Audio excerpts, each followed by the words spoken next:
Sir നേരത്തെ നമ്മളോട് കഥ പറഞ്ഞു, ഒരു ക്യാരക്ടർ അല്ലെങ്കിൽ ഒരു സ്ക്രിപ്റ്റ് ചെയ്യുമ്പോൾ ഈ സ്ത്രീകൾക്ക് പ്രാധാന്യം കുറഞ്ഞു പോകുന്നതായിട്ടോ അല്ല, ഫിലിം ഇപ്പൊ ഹിറ്റ് ആയില്ലെങ്കിലും ക്യാൻ അവാർഡ്സിനൊക്കെ പോകുന്നുണ്ടില്ല എന്നല്ല ഞാൻ പറയുന്നത്, പക്ഷെ ഒരു പ്രാധാന്യം കുറഞ്ഞു പോകുന്നതായിട്ട് സാറിന് ഫീൽ ചെയ്യുന്നില്ല? ഞാനിപ്പം ഇത് നല്ലൊരു ചോദ്യമാണ്. കാരണം ഞാൻ ജിത്തു ജോസഫിൻ്റെ ഒരു സ്റ്റേറ്റ്മെൻറ്റ് കണ്ടായിരുന്നു. ഇതേ കാര്യമാണ് അദ്ദേഹം പറഞ്ഞത്.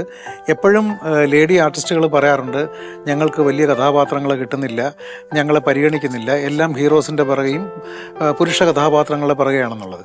പുള്ളി പറഞ്ഞത്, പുള്ളിയുടെ ഒരു സിനിമ ഈ അടുത്ത കാലത്തൊരു അടുത്തൊരു സിനിമയാണ്, അതിൽ ഒരമ്മയുടെ റോളിന് വേണ്ടി പുള്ളി ട്രൈ ചെയ്യാത്ത ആൾക്കാരില്ല. അവിടെ ആലോചിക്കേണ്ട ഒരു കാര്യം, ഇത്രയും മാർക്കറ്റുള്ള ഇപ്പോഴത്തെ ഏറ്റവും കറണ്ടായിട്ട് നിൽക്കുന്ന ഒരു ഡയറക്ടറാണ്. അത്രയും വലിയൊരു ഡയറക്ടർ ട്രൈ ചെയ്തിട്ട് പുള്ളിക്കൊരു ആർട്ടിസ്റ്റിനെ കിട്ടിയില്ല. അയ്യോ, അതെന്താ? അതുകൊണ്ട് എനിക്കുകൊണ്ട് പറയാൻ, ഞാനും തിരിച്ച് അതിലേക്ക് വരാം.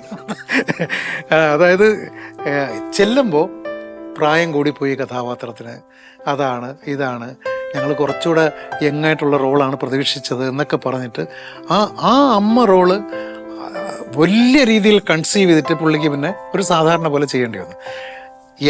എൻ്റെ കാര്യം പറയാം. ഭാര്യ ഒന്ന മക്കൾ മുതൽ ഞാൻ ഹീറോ ആയിട്ട് അഭിനയിക്കാൻ തീരുമാനിച്ചു. മലയാളത്തിലെ പഴയ നായികമാർ, പുതിയ ആൾക്കാരുടെ അടുത്തല്ല പോയത്, പഴയ ഫേമസ് ആയിട്ടുള്ള പല നായികമാരുടെ അടുത്തും ഡേറ്റ് ചോദിച്ചു. 3 മക്കൾ എന്നുള്ളത് പ്രശ്നം, 3 മക്കളുടെ പ്രായം പ്രശ്നം. എന്നെ അറിയില്ല എന്ന് പറഞ്ഞ ഒരു ആർട്ടിസ്റ്റിന് ഞാൻ ഫോട്ടോ അയച്ചു കൊടുത്തു. അതെ അല്ല, അതൊക്കെ വേണ്ടി വന്നു. ഞാൻ പറയാണ്, ഞാൻ വലിയ ആർട്ടിസ്റ്റാണ് അവർ. അപ്പോൾ ഫോട്ടോ കണ്ടിട്ട് പറഞ്ഞ, താങ്കൾ ഓക്കെയാണ്, ഹീറോ ആയിട്ട് ഓക്കെയാണ്, പക്ഷേ ഈ കുട്ടികളുടെ ഏജ് ഒന്ന് കുറയ്ക്കാമെങ്കിൽ ചെയ്യാമെന്ന് പറഞ്ഞു. പിന്നെ എൻ്റെ സിനിമയിൽ തന്നെ അഭിനയിച്ചൊരു നായിക, പേര് എടുത്ത് പറഞ്ഞ് അവരെ വെറുതെ ബുദ്ധിമുട്ടിക്കണ്ട, നായിക പറഞ്ഞ് 3 മക്കളെന്നൊക്കെ പറയുമ്പോൾ അതൊക്കെ പിന്നെ മറ്റൊരു സിനിമ ചെയ്യുമ്പോൾ അതൊക്കെ ബാധിക്കും.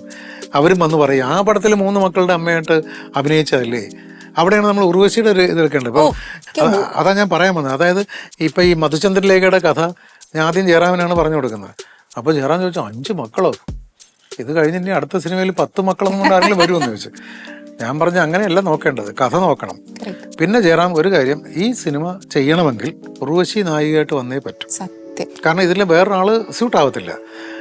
അപ്പോൾ പറഞ്ഞ് ഉർവശിയോട് പറയുമെന്ന് ചോദിച്ചു. ഞാൻ പറഞ്ഞില്ല, ഞാനൊരു 1 ലൈൻ അയക്കുന്നുണ്ട് പുള്ളിക്കാരിക്ക്, അത് വായിക്കട്ടെ. വായിച്ചിട്ട് ഉർവശി അത് വായിച്ച ഉടനെ എന്നെ വിളിച്ചിട്ട് പറഞ്ഞ്, അയ്യോ ഇത് ഭയങ്കര സംഭവമാണത്, ഞാൻ എറണാകുളത്ത് വരുന്നുണ്ട് അടുത്ത ആഴ്ച, നമുക്കൊന്ന് കാണാമോ എന്ന് ചോദിച്ചു. എനിക്ക് കുറേ സംശയം ഉണ്ടെന്ന് പറഞ്ഞു. അങ്ങനെ എറണാകുളത്ത് വെച്ച് ഞങ്ങൾ കണ്ടപ്പോൾ കുറച്ച് സംശയങ്ങളുണ്ടായിരുന്നു. ഞാൻ ക്ലിയർ ചെയ്തു, ഞാൻ ചെയ്യാം. ഞാൻ പറഞ്ഞു, പിന്നെ അത് കാലുമാറി ഈ 5 മക്കളെന്നൊക്കെ പറഞ്ഞ് 5 മക്കളാണ് അതിൻ്റെ ഹൈലൈറ്റ്. അതാണ് സ്റ്റോറി ഫോളോ ചെയ്യുന്ന ഒരു ആർട്ടിസ്റ്റിന് മാത്രമേ അത് മനസ്സിലാവത്തുള്ളൂ.